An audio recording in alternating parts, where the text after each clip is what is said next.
अस्सलाम वालेकुम रहमतुल्लाहि वबरकातुहू। मैं खाकसार खालिद खान अहमदनगर दक्कन वाला अहमद शाह के अहमदनगर के शहर के शिरकी दरवाज़ा कापुरपुरा से बात कर रहा हूँ।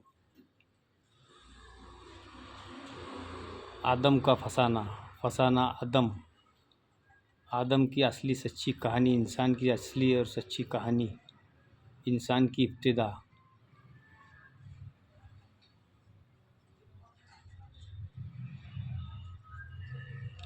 आज इंसान गम व अलम में मुब्तला होकर जो अश्कबार होता है, जो रोता है गम से इंसान अश्कबार होता है, इसका यही सबब है कि इसकी इब्तिदा ज़मीन ने की है। अगर ज़मीन इस वक्त इस गम में ना रोती तो आज इंसान भी किसी के गम में शरीक ना होता और इसे हरगिज़ रोना ना आता।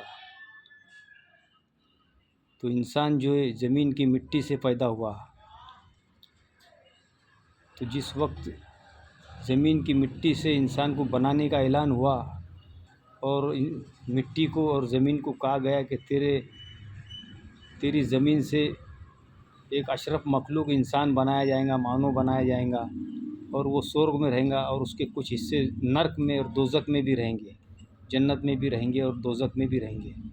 तो ज़मीन ने, मिट्टी ने कहा कि जो जन्नत में रहेंगे बहुत अच्छी बात है, लेकिन जो दोज़ख में रहेंगे, जो नर्क में रहेंगे, वो बोले बहुत बुरी बात है।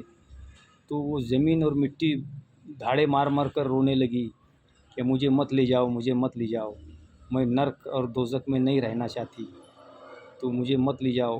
वो गमगीन हो गई ज़मीन की मिट्टी गमगीन हो गई और रोने लगी, उससे दरिया और समंदर बहने लगे और गम में रोने लगी।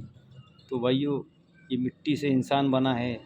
तो आज इंसान गम व अलम में मुब्तला होकर जो जो अश्कबार होता है, जो रोता है गम में, इसका यही सबब है कि इसकी इब्तिदा ज़मीन ने की है। अगर ज़मीन इस वक्त इस गम में ना रोती तो आज इंसान भी किसी के गम में शरीक ना होता और इसे हरगिज़ रोना ना आता। भाइयों, ये जो सच्ची अल्लाह और भगवान ने जो इंसान मानव जात को मिट्टी से बनाया है, ये ज़मीन की मिट्टी से, इसलिए हम मर के हमको जलाया गाड़ा जाता है तो हम मिट्टी में मिल जाते हैं, इसका सबूत है ये। और मिट्टी ने रोई थी कि हम नर्क में और स्वर्ग में जाएंगे, हमारे अच्छे बुरे अमाल करेंगे दुनिया में, उसके हिसाब से हमारा हिसाब किताब होगा। नर्क का काम करेंगे, दोज़ख का काम करेंगे और जन्नत का काम करेंगे, स्वर्ग का काम करेंगे, तो हम उसके हिसाब से हमारा हिसाब किताब होगा। तो भगवान का काम करेंगे और यमराज का काम करेंगे, तो जिसका काम करेंगे उसके हिसाब से हमारा जो है तो हिसाब किताब होगा। तो भाइयों, आज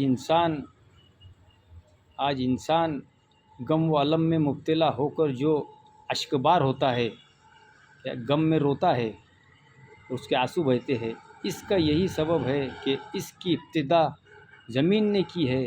अगर ज़मीन इस वक्त गम में ना रोती तो आज इंसान भी किसी के गम में शरीक ना होता और इसे हरगिज़ रोना ना आता।